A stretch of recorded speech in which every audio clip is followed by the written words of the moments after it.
Greetings. This is Allison, obviously, and I just wanted to jump on here because this is my last month as a 30-year-old or in the 30s decade. And I'm just really in my feels right now, and I just wanted to vlog. Do people still do that? Well, I am. Just kind of like for me to remember this moment. What is today? Today is December 5th. Hey, Alexa, what's today's date? It's Tuesday, December 5th. It's Tuesday, December 5th, 2023. And a year ago today, I was on the plane to Alabama to do a musical about the Fisk Jubilee Singers for 3 months, and then I was gonna move back to Chicago because I had been auditioning for a year in New York and nothing was happening. And I thought, well, it was a good run, New York, thank you kindly, and I'm taking the hint that these final callbacks that aren't leading to anything, maybe it's just a sign that I need to just move on. As this year comes to a close, I'm just like, wow. For me, stepping away from my Broadway dreams and literally packing up everything and moving, starting my move home, just like that, even right before the first day of rehearsal in Alabama, I got the offer for the Lion King Rafiki tour. And it started, I would be joining them in Chicago, which is home. So day one of 2023, God was just moving like, nope, no. Be still and know that I still am God. You can't run from me, or you can't run from what I have for you. And I did Lion King, something that I auditioned for back in 2010. So 13 years later, maybe 14, because maybe it was 2009, but 14 years later, I did the Lion King tour as Sarabi and understudy Nala. And I did it for 9 months before I left to open up a new Broadway musical. And it's crazy because while I was on tour, I knew that I was not there for a long time. Like, I felt it in my spirit, like, this is amazing, but I just felt like it was temporary. And even off stage, I was like dancing with my shadow and like, playing, like making Josephine Baker like moves. And little did I know I would be playing Josephine Baker right after the tours, almost as if I like was conjuring her or something. But I remember writing down, I want to open a new Broadway show by the time I'm 40, because 40 is next year. And dang, like, I want to do that before 40. I know I'm somewhat of a late bloomer, hence the Christmas cactus in the back. It's so beautiful. Look at how it just blossomed. Oh, it's so beautiful. But like, everyone's timelines are different. And some people have their Broadway debut at 19. Some people have it at 50, and I'm just thinking, like, as I'm exiting my third decade, I'm entering into my fourth decade alive. What a blessing. But also, it's like things that I thought were supposed to be accomplished at a certain time, like, just live and let life in its unique way for me. I just moved into an apartment, you guys. Like, I've been wanting to grow some houseplants. I have houseplants here. I found my sunny studio. And I just part of me can't believe that I've manifested it, or God has answered these prayers for me, but that's what's been happening in my life thus far.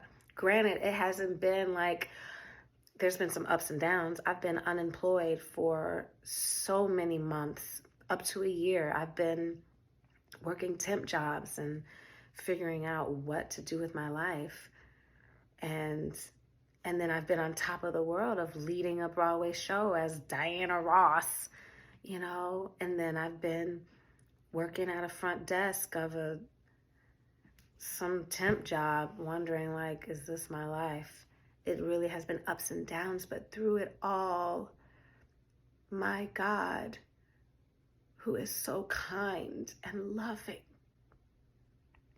the universe, whatever name, has been so benevolent, even in my lows, even when I've lost it all, even when I had $50 to my name, even now where I'm kind of living not paycheck to paycheck, but Broadway is amazing, but at the same time, it's hard mentally, emotionally, psychologically, physically. And that paycheck, taxes took out half of what I negotiated for. So, and then we never know. Like, I'm in a new Broadway show right now, but who knows how long it'll run? Who knows how long I'll be in it? There's no certainty of anything really, but there is one thing that is certain. Whatever happens, I will be okay. God will be with me. My God. I'm so grateful for my faith too.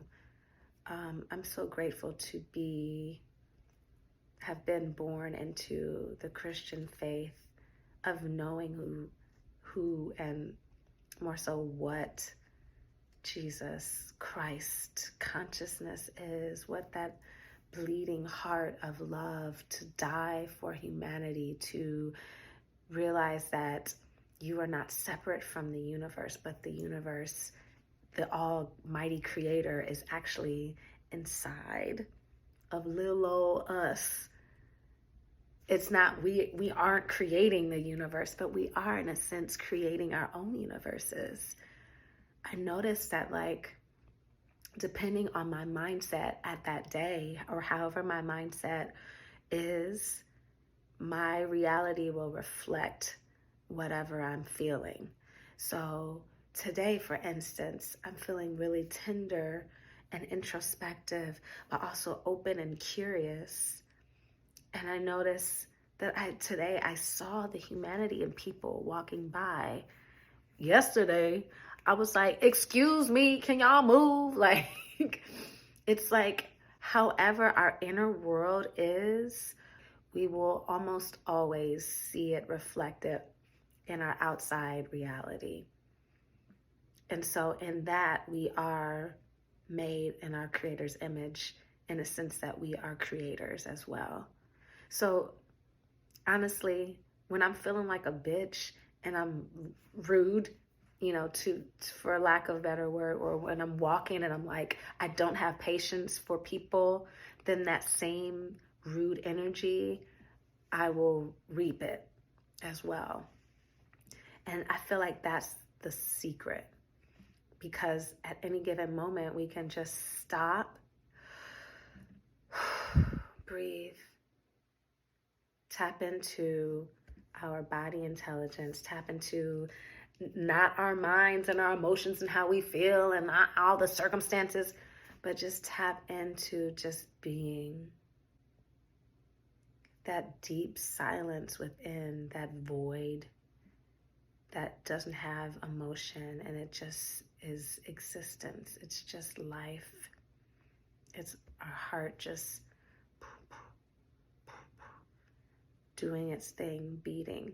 When we tap into things that are not connected to stories, but are just a part of life, then we can kind of clear out the static noise, emotion, and kind of be a little more clear-headed. I almost said I'm not sure if I'm making sense. I'm making sense for me. So maybe someone is vibing with it. I hope someone is. But also, not everybody's going to vibe with what I'm saying.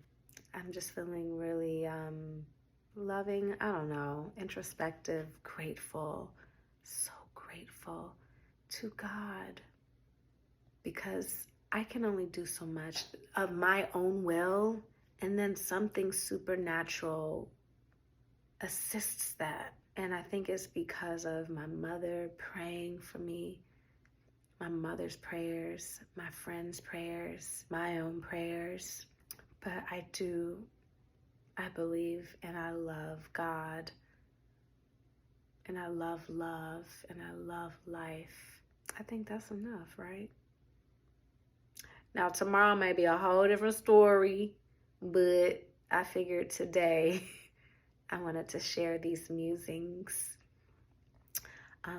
after the show. That's why it's so dark here. I also blew out my hair, and it's growing, so we also gonna see this hair journey, y'all. Ooh, she's thick. But this is straight from the pin curls. I'm loving my hair. I'm gonna show you all the back, because I also will be giving some more hair tutorials. I'm figuring out what to do, because this is Operation Hair Growth. I'm not gonna cut my hair anymore. I just wanna see how long it gets. And I was thinking about locking, but I think I'm gonna just blow it out during the winter time so I can wear my hats. Also, side note, you see these grays? Or you see these silvers? This is wisdom, y'all. This is wisdom. And I'm happy. I am so happy. I'm so grateful to be where I am, who I am, whose I am.